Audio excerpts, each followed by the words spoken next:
Bienvenido a Palabra con Hechos. Desde la ciudad de Chicago, Abelardo Rivera Villanueva les trae una más de la serie de lo que es la Pascua, la resurrección y también el sacrificio del Señor Jesús, su pasión y su muerte para estos días que estamos celebrando la Pascua. Vamos a orar. Padre, gracias por esta oportunidad, Padre, de poder llevar tu palabra, confiado de que tu palabra no retorna atrás vacía, sino que va a ser el propósito por el cual es enviada para aquellos que necesitan recibir esta palabra. Te damos gracias, Señor, por tu Santo Espíritu, para que pueda hacer la obra, Señor, y pueda convencer al que oye esta palabra de pecado, de justicia y de juicio, y pueda traerlo, Señor, del reino de las tinieblas a tu reino admirable. En el nombre de Jesús te damos gracias. Pues hoy vamos a estar hablando de lo que es la crucifixión y muerte de nuestro Señor Jesucristo y lo que ocurre en la cruz. Desde la hora sexta hasta la hora novena, por 3 horas. Del mediodía a las 3 de la tarde, desde la hora sexta, que es las 12 del día, hasta la hora tercera, que es las 3 de la tarde. Dice que el cielo se cubrió de tinieblas. Cerca de la hora novena, de las 3 de la tarde, Jesús exclamó en una gran voz diciendo: Eli, Eli, lama sabachthani, Eli, Eli, lama sabachthani. ¿Por qué, Dios mío? ¿Por qué me has desamparado?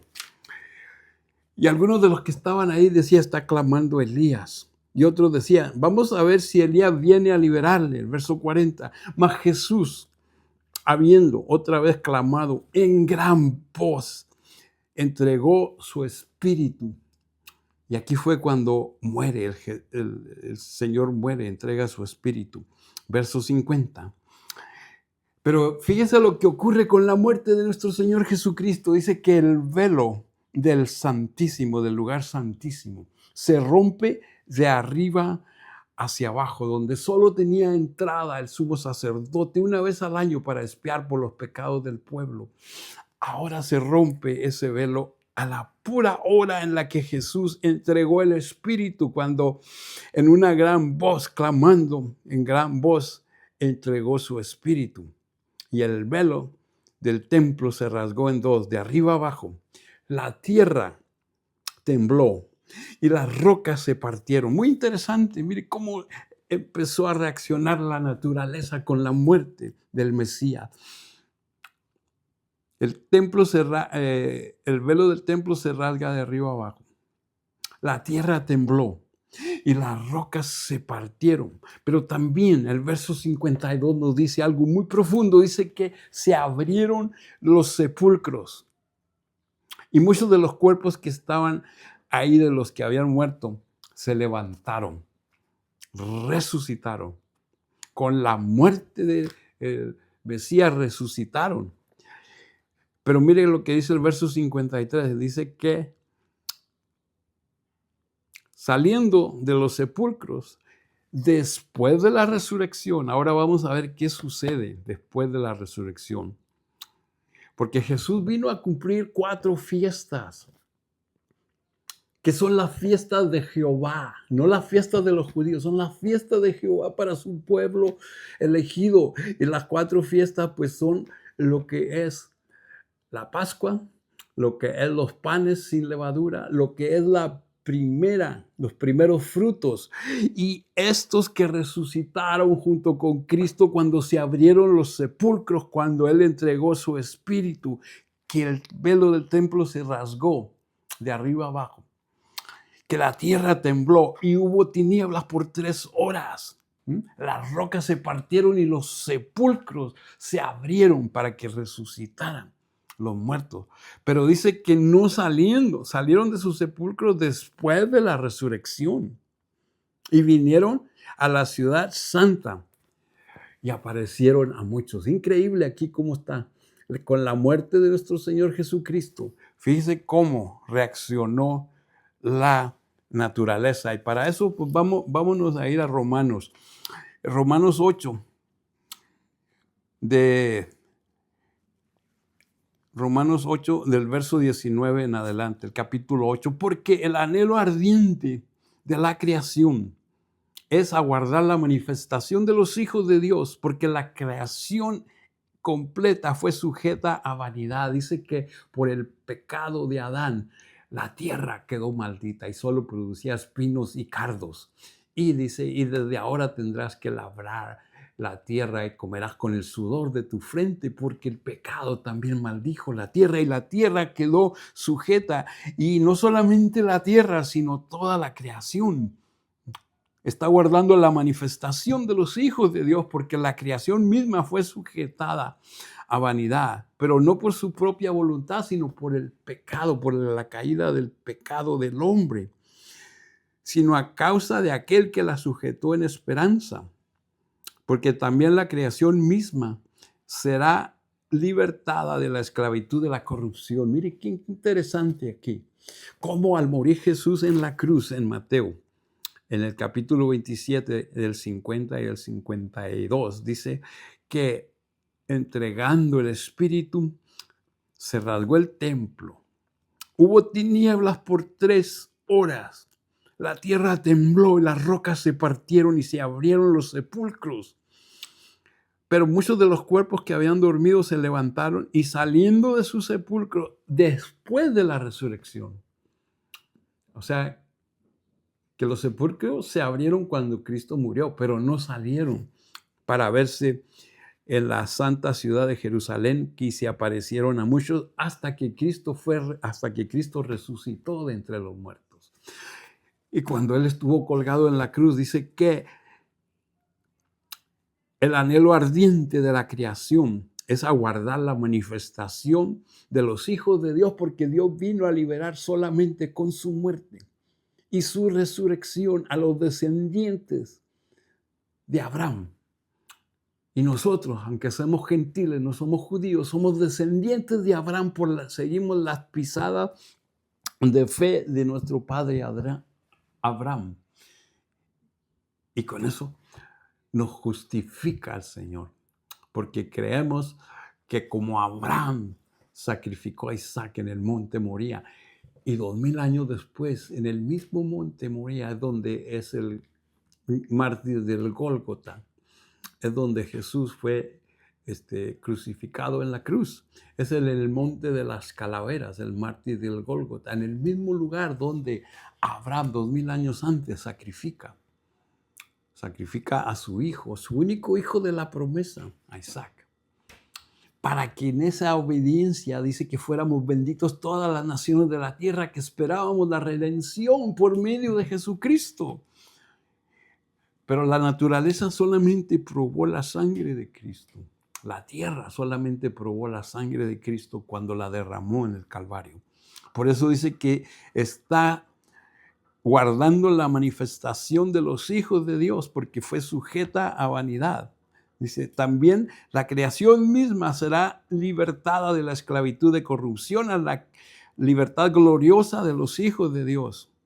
Porque sabemos que la creación misma gime y está en dolores de parto hasta ahora, y no solo ella, sino que también nosotros mismos que tenemos las primicias del Espíritu Santo, también nosotros gemimos por dentro, esperando la adopción y la redención de nuestros cuerpos. Pero muy interesante cómo estoy conectando lo que pasó en el Evangelio de Mateo con lo que nos dice el apóstol Pablo en Romanos 8, que toda la creación gime. Y también vamos a buscar en el Salmo 18. En el Salmo 18. Y vamos a estar viendo, aleluya, estos versos. Dice así el verso 7, la tierra fue conmovida y tembló. Se conmovieron los cimientos de los montes y se estremecieron porque se indignó Jehová. Y humo salió de su nariz y de su boca un fuego consumidor. y carbones por él fueron encendidos. Inclinó los cielos y descendió, y había densas tinieblas debajo de sus pies. Cabalgó sobre un querubín y voló sobre las alas del viento. Mire lo que dice. Puso tinieblas por su escondedero, por cortina suya alrededor de él, oscuridad de aguas, nubes en los cielos.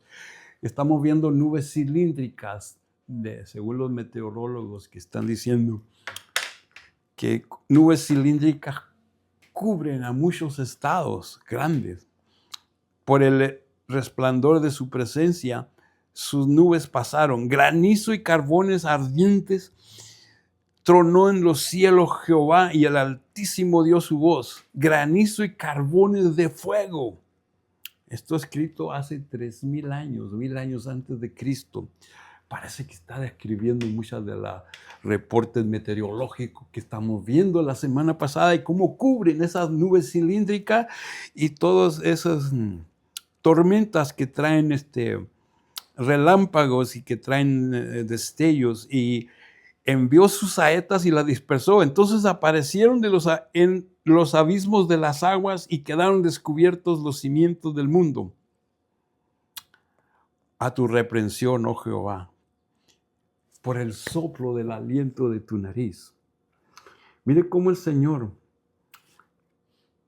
se está comportando con la naturaleza, y todo porque la naturaleza está sujeta a vanidad, y no por su propio gusto, sino por el pecado del hombre que entró.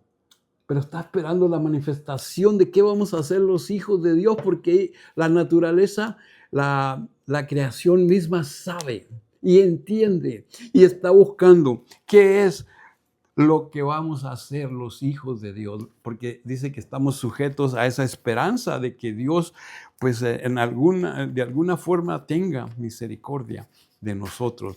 Así que, hermanos, en esta hora quería hacer un video corto para traerles parte de lo que es la resurrección de Jesucristo, lo que Él logró con su muerte y su resurrección. Y en el siguiente video que vamos a hacer de esta serie me voy a enfocar un poquito a cómo el Señor vino y se apareció a sus discípulos, pero nadie le creía. Nadie creía que había resucitado. Nadie creía las Escrituras, aún los mismos que vieron sus milagros por 3 años y medio. Porque hay una diferencia entre 3 años de predicación y 3 años y medio. Que la iglesia no está muy de acuerdo si son 3 años o 3 años y medio. Pero déjenme decirle que algunos de los eruditos bíblicos que se han metido en la palabra de Dios dicen que los 3 años y medio que Jesucristo estuvo ministrando aquí en la tierra corresponden a los 3 años y medio de la gran tribulación. 3 años y medio que están divididos en 1260 días, 42 meses o tiempos y la mitad de un tiempo. Por eso es que necesitamos profundizar en la palabra de Dios para entender los misterios. Misterios que dice que estaban ocultos, pero que Dios decidió revelarlos a sus santos, revelarlos en este tiempo por medio de los profetas del Viejo Testamento, y que esa sea la fundación de la iglesia, los cimientos de los profetas del Viejo Testamento y los cimientos de los apóstoles del Nuevo Testamento, pero que sea Jesucristo mismo la piedra angular en la que toda la iglesia va creciendo y va siendo edificada para que seamos el templo del Espíritu Santo. Una vez que entendemos eso, nos dice que ese es el plan eterno de salvación para la iglesia, para que la iglesia dé a conocer a todos los que no conocen esos misterios, la multiforme sabiduría de Dios. Es la iglesia la que tiene no solamente el privilegio, sino tiene la responsabilidad de traer esa palabra completa, de traer todo el concilio de Dios para que Dios pueda, de alguna forma, aleluya, tentar nuestro corazón para que no descuidemos, como dice en el libro de Hebreos, esa salvación tan grande, que no descuidemos Ese plan de salvación dice que fue anunciado por Jesucristo mismo, por la ley, por los profetas, por los salmos, desde tiempos antiguos, para que cuando Cristo apareciera se diera cuenta a su pueblo que Él era el Mesías, que Él era el enviado. No lo descuidemos, esa salvación tan grande que fue anunciada por Cristo mismo y por todos sus discípulos, por todos sus seguidores. Y que esa salvación tan grande fue confirmada con señales, con milagros, con maravillas, con dones espirituales según el Espíritu Santo estaba repartiendo en el libro de los Hechos. Porque la palabra de Dios tiene que ser respaldada con eso. Y ahora veo poco respaldo eso en las iglesias. ¿Por qué no hay más señales, dones y maravillas y milagros? Y yo creo que es porque a la iglesia le falta tener ese temor de Dios que tenía, como en la iglesia primitiva, cuando Ananías y Zafira le mienten al Espíritu Santo. Y usted puede ver en el libro de los Hechos lo que sucedió. ¿Será que vamos a tener que volver a eso para poder creer otra vez? Que haya persecución, que haya ese tiempo donde dice que seremos entregados unos a otros y aborreciéndonos unos a otros. Y aquí nos está hablando Mateo de lo que dice en Mateo 24, que va a suceder en aquellos tiempos. En aquellos tiempos dice cuando se cumplan todas las promesas o todas las señales de las que Cristo nos habló hace 2000 años. Aleluya. Gloria a Dios por este mensaje que nos dice que la creación está sujeta a esperanza y está esperando la manifestación de los hijos de Dios para ver cómo reaccionamos en estos últimos días. Que el Señor nos vaya guiando, que el Señor vaya abriendo el camino y que el Señor nos vaya trayendo las cosas que necesitamos, que nos vaya revelando las cosas que necesitamos para entender su palabra cada día más y más. Porque estamos también en el tiempo del fin, donde dice que habría una confusión grande, igual que hubo en la Torre de Babel hace mucho tiempo, donde Dios tuvo que intervenir y dispersar a toda la humanidad y crear diferentes lenguas y crear diferentes razas, precisamente por el orgullo del hombre. Por eso te pedimos, Señor, que nos des un corazón con mansedumbre y que nos des un corazón con humildad para poder servirte, Señor, en este mundo tan difícil, donde muchos no quieren oír, necesitan desesperadamente una palabra, un Salvador, pero no quieren someterte a ti. Te damos gracias, Señor, por este video y te pedimos, Señor, que esta palabra llegue y que haga que algunos se vuelvan a ti. Mira, y si una alma se convierte, yo creo que este esfuerzo vale la pena. En el nombre de Jesús. Hasta el próximo de la serie. Te damos gracias. Amén, amén y amén.